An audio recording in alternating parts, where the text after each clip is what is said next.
This is the story of a man named Stanley. Stanley worked for a company in a big building where he was employee number 427. Employee number 427's job was simple. He sat at his desk in room 427 and he pushed buttons on a keyboard. Orders came to him through a monitor on his desk, telling him what buttons to push, how long to push them, and in what order. This is what employee 427 did every day of every month of every year. And although others might have considered it soul-rending, Stanley relished every moment that the orders came in, as though he had been made exactly for this job. And Stanley was happy. And then one day, something very peculiar happened. Something that would forever change Stanley. Something he would never quite forget. He had been at his desk for nearly an hour when he realized that not one single order had arrived on the monitor for him to follow. No one had showed up to give him instructions, call a meeting, or even say hi. Never in all his years at the company had this happened, this complete isolation. Something was very clearly wrong. Shocked, frozen solid, Stanley found himself unable to move for the longest time. But as he came to his wits and regained his senses, he got up from his desk and stepped out of his office.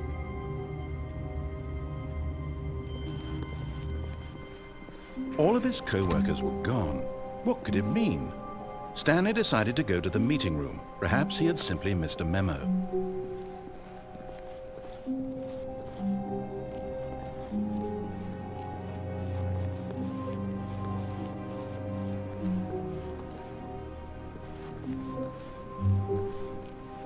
When Stanley came to a set of 2 open doors, he entered the door on his left.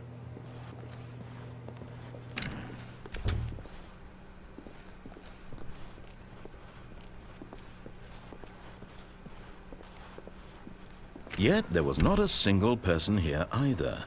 Feeling a wave of disbelief, Stanley decided to go up to his boss's office, hoping he might find an answer there.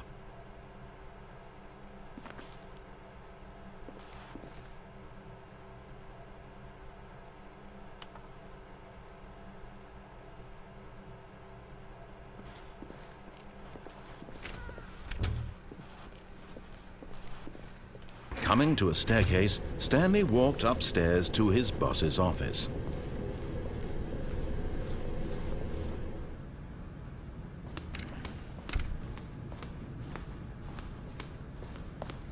Stepping into his manager's office, Stanley was once again stunned to discover not an indication of any human life. Shocked, unraveled, Stanley wondered in disbelief who orchestrated this, what dark secret was being held from him. What he could not have known was that the keypad behind the boss's desk guarded the terrible truth that his boss had been keeping from him. And so the boss had assigned it an extra secret PIN number, 2845. But of course, Stanley couldn't possibly have known this. Yet incredibly, by simply pushing random buttons on the keypad, Stanley happened to input the correct code by sheer luck. Amazing. He stepped into the newly opened passageway.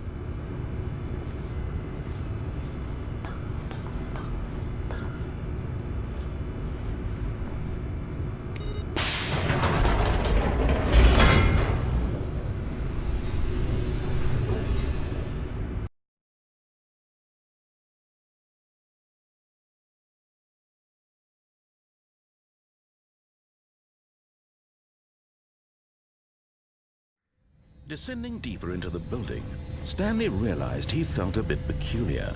It was a stirring of emotion in his chest, as though he felt more free to think for himself, to question the nature of his job.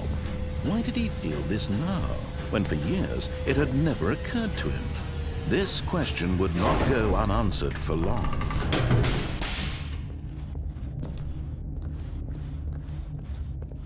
Stanley walked straight ahead through the large door that read Mind Control Facility.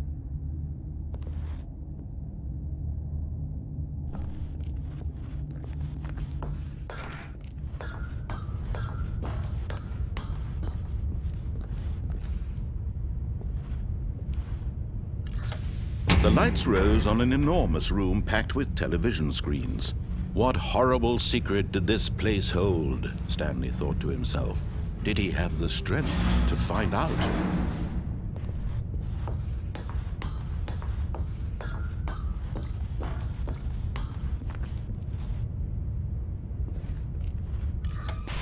Now the monitors jumped to life, their true nature revealed. Each bore the number of an employee in the building, Stanley's co-workers. The lives of so many individuals reduced to images on a screen, and Stanley, one of them, eternally monitored in this place where freedom meant nothing.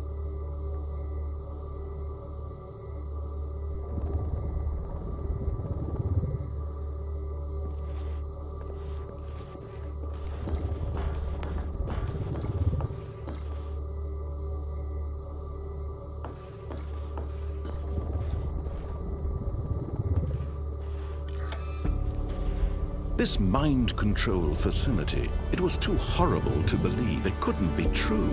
Had Stanley really been under someone's control all this time? Was this the only reason he was happy with his boring job? That his emotions had been manipulated to accept it blindly? No, he refused to believe it. He couldn't accept it. His own life in someone else's control? Never! It was unthinkable, wasn't it? Was it even possible? Had he truly spent his entire life utterly blind to the world? But here was the proof, the heart of the operation. Controls labeled with emotions, happy or sad or content. Walking, eating, working, all of it monitored and commanded from this very place.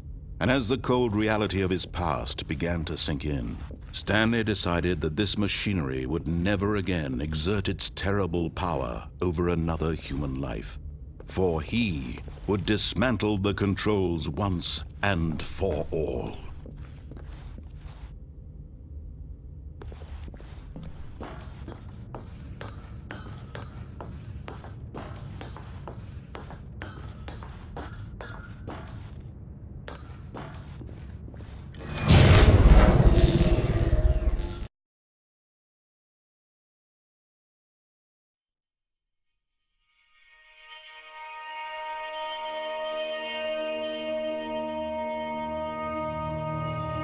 Blackness, and a rising chill of uncertainty. Was it over? Yes!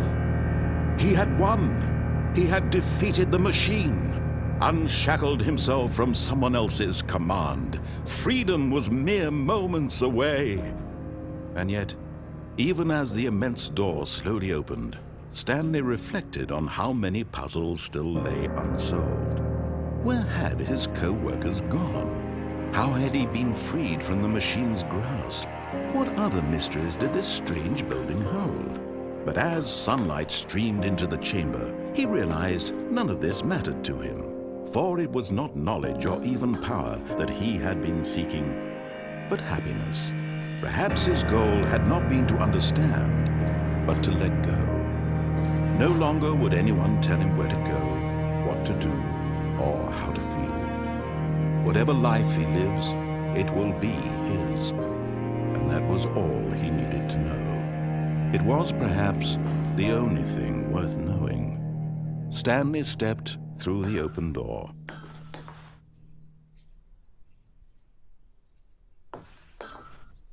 Stanley felt the cool breeze upon his skin. The feeling of liberation, the immense possibility of the new path before him. This was exactly the way, right now, that things were meant to happen. And Stanley was happy.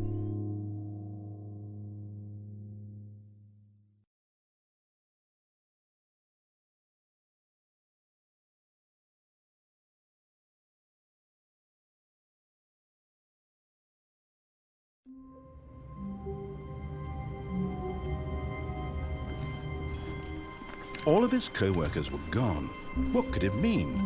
Stanley decided to go to the meeting room. Perhaps he had simply missed a memo.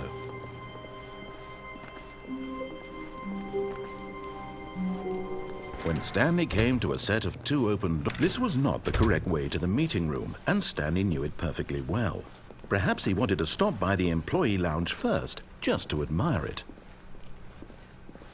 Ah, yes, truly a room worth admiring. It had really been worth, but eager to get back to business, Stanley took the first open door on his left. Stanley was so bad at following directions, it's incredible he wasn't fired years ago.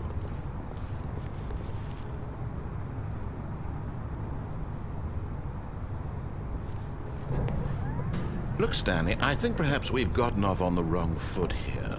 I'm not your enemy, really, I'm not. I realize that investing your trust in...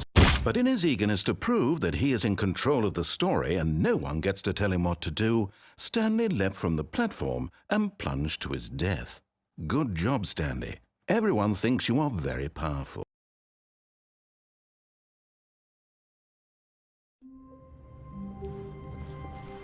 How wonderful.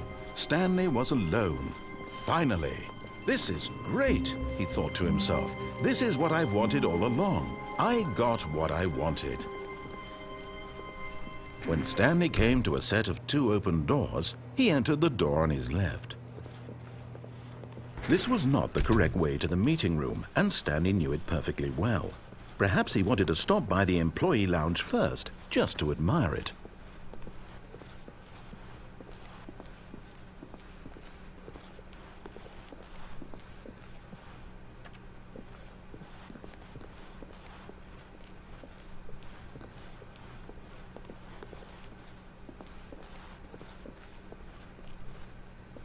Wow, yes, this room.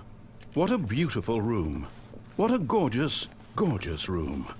But eager to get back to business, Stanley took the first open door on his left. And so he detoured through the maintenance section, walked straight ahead to the opposite door, and got back on track.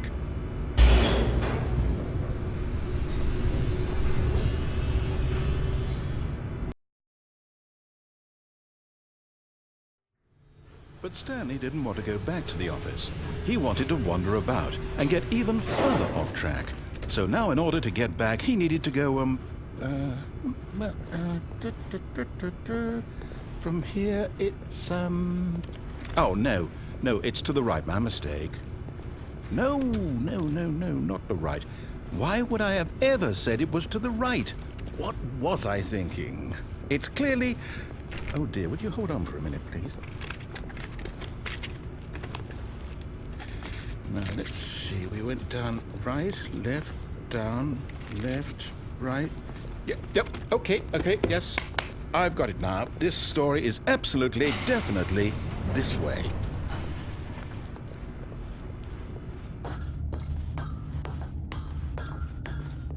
No, this isn't right at all. You're not supposed to be here yet. This is all a spoiler. Quick, Stanley, close your eyes.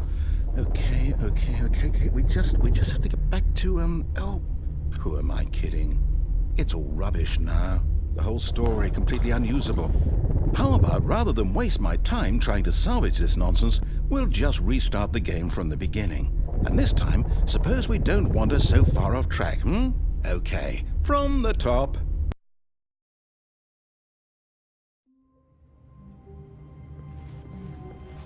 All of his co-workers were gone. What could it mean? Stanley decided to go to the meeting room. Perhaps he had simply missed a memo.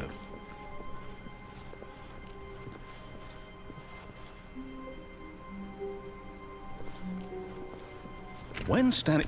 Wait, what? No, I restarted. I swear I definitely restarted the game over, completely fresh. Everything should be...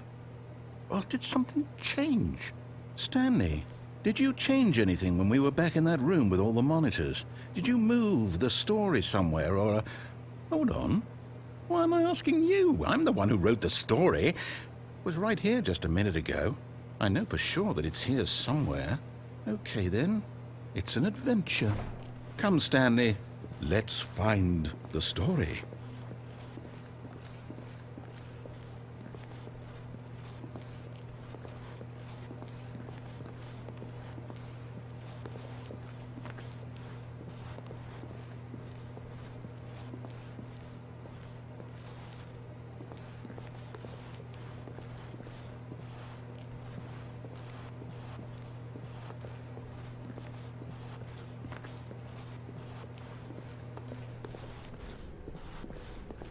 I'll say it. This is the worst adventure I've ever been on. I can promise you there definitely was a story here before. Do we need to restart the game again? Well, I find it unlikely that we'll ever progress by starting over and over again, but it's got to be better than this. Okay, let's give it a shot. Why not?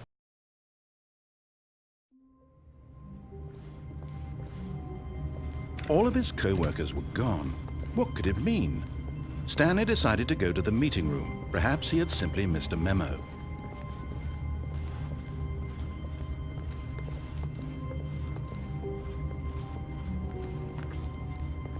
Okay, yep, it's worse. I might be remembering this wrong. It's possible the story is back where we just came from. Why don't we go back the other direction and see if we missed anything?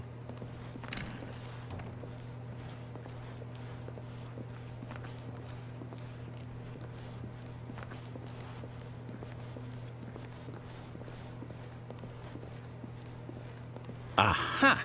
I knew we'd missed something. The story. Here it comes. No, wait, never mind. Not the story. Okay, let's head back the other way and retrace our steps. Now this... Well, I'll be honest, I don't recognize this place at all. Is this the story? I don't think so. I can't quite recall, but I believe my story took place in an office building. Is that correct? Do you remember, Stanley? Well, do you know what? Since I've completely forgotten what we were supposed to be doing, how about this? You win! Congratulations! I know you put in a lot of hard work, and it really paid off, so good job. Oh, no. No, I don't feel right about this at all. We both know you didn't put in any actual work for that win. Some people win fair and square, and this was not one of those situations. Okay, I'm getting weirded out by whatever this place is. I don't care what might happen this time. I have to restart.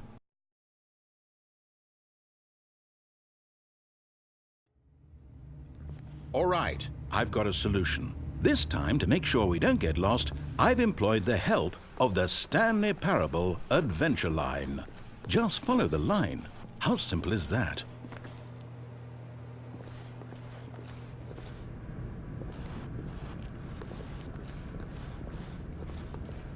You see? The line knows where the story is. It's over in this direction. Onward, Stanley, to destiny. Though, here's a thought. Wouldn't wherever we end up be our destination, even if there's no story there? Or to put it another way, is the story of no destination still a story? Simply by the act of moving forward, are we implying a journey such that a destination is inevitably conjured into being via the very manifestation of the nature of life itself? Whoa. Hang on. That got a bit weird back there. Well, I'd like to apologize. Not sure where I was going with all that. You know what? I think what we need right now is a bit of music to lighten the mood.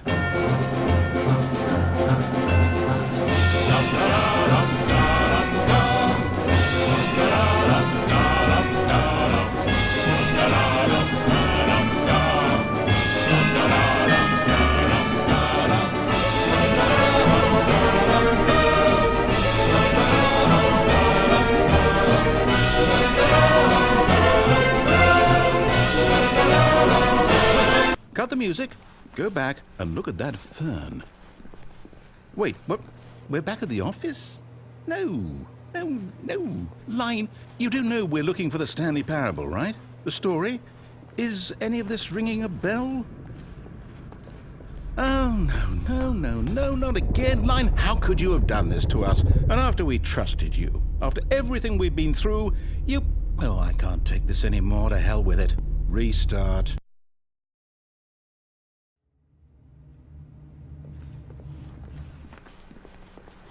You know what, Stanley? I say forget the adventure line. What's it ever done for us? We're intelligent people, right? Why can't we make up our own story? Something exciting, daring, mysterious. Ooh, this all sounds perfectly doable. Why don't we simply start wandering in, well, I don't know. How about this direction?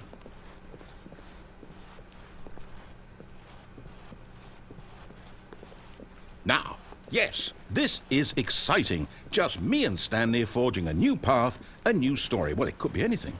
What do you want our story to be? Go wild. Use your imagination. Whatever it might be, Stanley, I'm ready for it.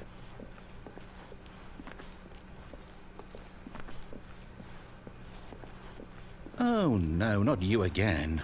Stanley, I'd also like to veto the line from having any role in our awesome new story. No lines or monitor rooms. Just don't acknowledge it, and we should be fine.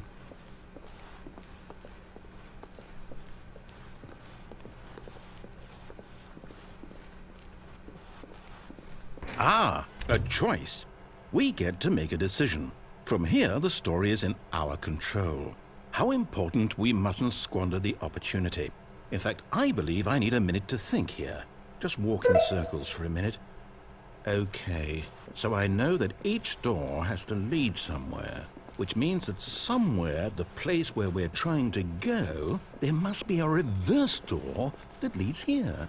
And that in turn means that our destination corresponds with the counter-inverted reverse door's origin. So starting from the right, let us ask, will taking the right door lead us to where we're going? And since the answer is clearly yes, then by all accounts, the door on the right is the correct one. Another victory for logic. Come, Stanley, our destiny awaits.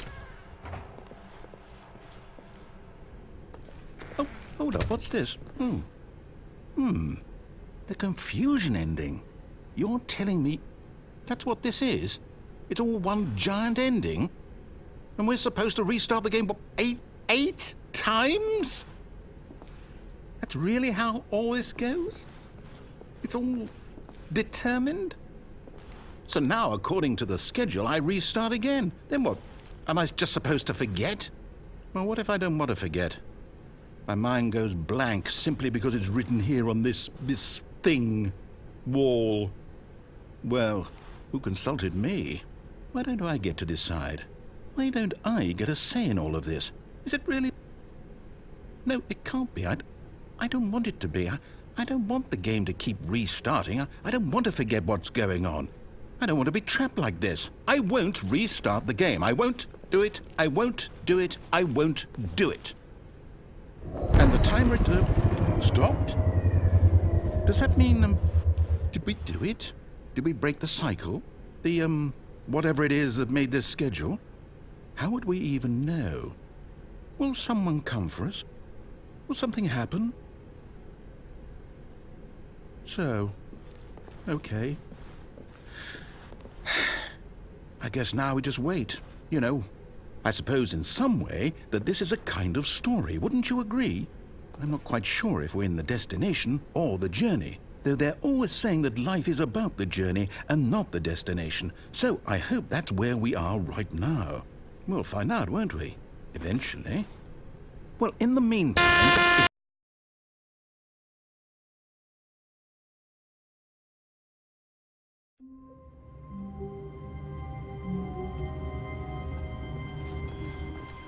All of his co-workers were gone. What could it mean? Stanley decided to go to the meeting room. Perhaps he had simply missed a memo.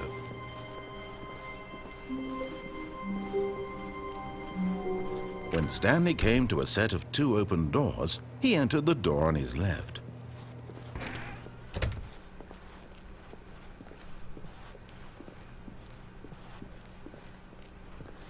Yet there was not a single person here either. Feeling a wave of disbelief, Stanley decided to go up to his boss's office. Hoping he'd coming to a staircase, Stanley walked upstairs to his boss's office. But Stanley just couldn't do it. He considered the possibility of facing his boss. Admitting he had left his post during work hours, he might be fired for that. And in such a competitive economy, why had he taken that risk? All because he believed everyone had vanished? His boss would think he was crazy. And then something occurred to Stanley. Maybe, he thought to himself, maybe I am crazy. All of my co-workers blinking mysteriously out of existence in a single moment for no reason at all? None of it made any logical sense. And as Stanley pondered this, he began to make other strange observations. For example, why couldn't he see his feet when he looked down? Why did doors close automatically behind him wherever he went? And for that matter, these rooms were starting to look pretty familiar. Were they simply repeating? No, Stanley said to himself, this is all too strange. This can't be real. And at last, he came to the conclusion that had been on the tip of his tongue. He just hadn't found the words for it. "I'm dreaming!" he yelled. "This is all a dream." Oh, what a relief Stanley felt to have finally found an answer, an explanation. His co-workers weren't actually gone. He wasn't going to lose his job. He wasn't crazy after all. And he thought to himself, I suppose I'll wake up soon. I'll have to go back to my boring real-life job pushing buttons. I may as well enjoy this while I'm still lucid. So he imagined himself flying and began to gently float above the ground. Then he imagined himself soaring through space on a magical star field, and it too appeared. It was so much fun, and Stanley marveled that he had still not woken up. How was he remaining so lucid? And then perhaps the strangest question of them all entered Stanley's head. One he was amazed he hadn't asked himself sooner. Why is there a voice in my head dictating everything that I'm doing and thinking? Now the voice was describing itself being considered by Stanley, who found it particularly strange. I'm dreaming about a voice describing me, thinking about how it's describing my thoughts, he thought. And while he thought it all very odd and wondered if this voice spoke to all people in their dreams, the truth was that, of course, this was not a dream. How could it be? Was Stanley simply deceiving himself, believing that if he's asleep, he doesn't have to take responsibility for himself? Stanley is as awake right now as he's ever been in his life. Now, hearing the voice speak these words was quite a shock to Stanley. After all, he knew for certain, beyond a doubt, that this was in fact a dream. Did the voice not see him float and make the magical stars just a moment ago? How else would the voice explain all that? This voice was a part of himself too. Surely, if he could just... He would prove it. He would prove that he was in control, that this was a dream. So he closed his eyes gently, and he invited himself to wake up. He felt the cool weight of the blanket on his skin, the press of the mattress on his back, the fresh air of a world outside this one. Let me wake up, he thought to himself. I'm through with this dream. I wish it to be over. Let me go back to my job. Let me continue pushing the buttons. Please, it's all I want. I want my apartment and my wife and my job. All I want is my life exactly the way it's always been. My life is normal. I am normal. Everything will be fine. I am okay.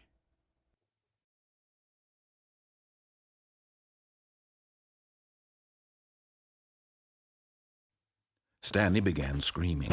Please, someone, wake me up. My name is Stanley.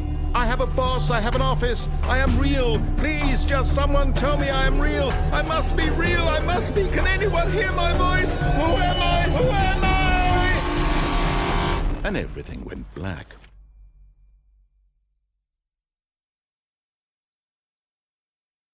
This is the story of a woman named Mariella.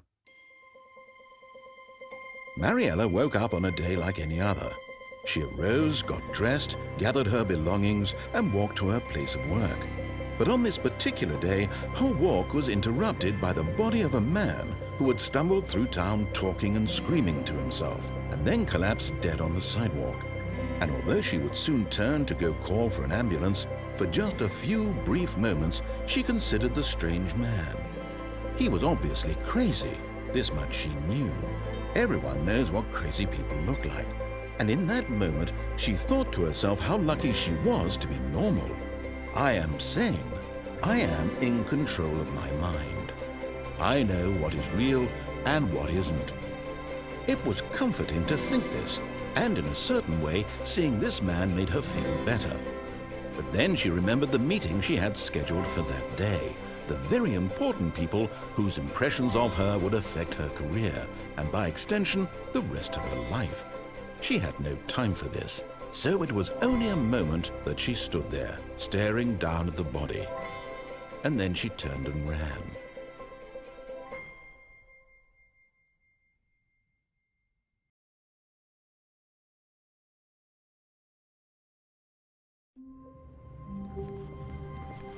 All of his co-workers were gone. What could it mean? Stanley decided to go to the meeting room. Perhaps he had simply missed a memo.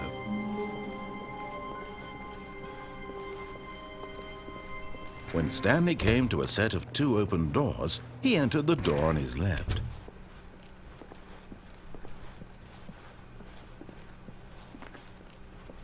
Yet there was not a single person here either. Feeling a wave of disbelief, Stanley decided to go up to his boss's office. Hoping he coming to a staircase, Stanley walked upstairs to his boss's office.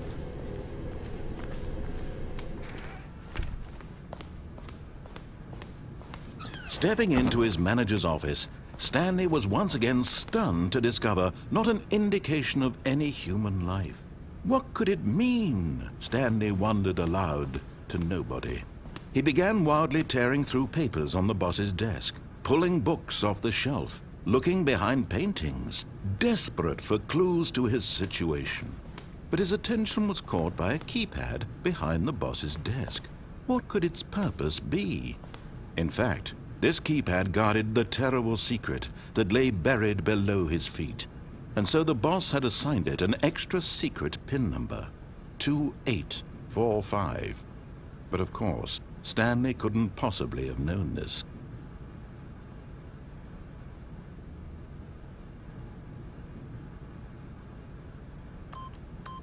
Stanley just sat around twiddling his thumbs. Trying to input anything on the device was useless, since he could never possibly know that the combination was 2845. Stanley simply began entering random codes into the keypad, knowing full well the sheer statistic. Yet incredibly, by simply pushing random buttons on the keypad, Stanley happened to input the correct code by sheer luck. Amazing. He stepped into the newly opened passageway.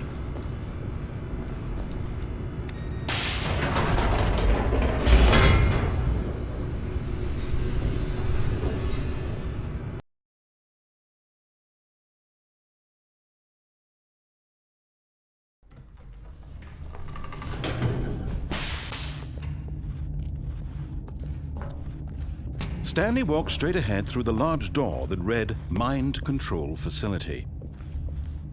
Although this passageway had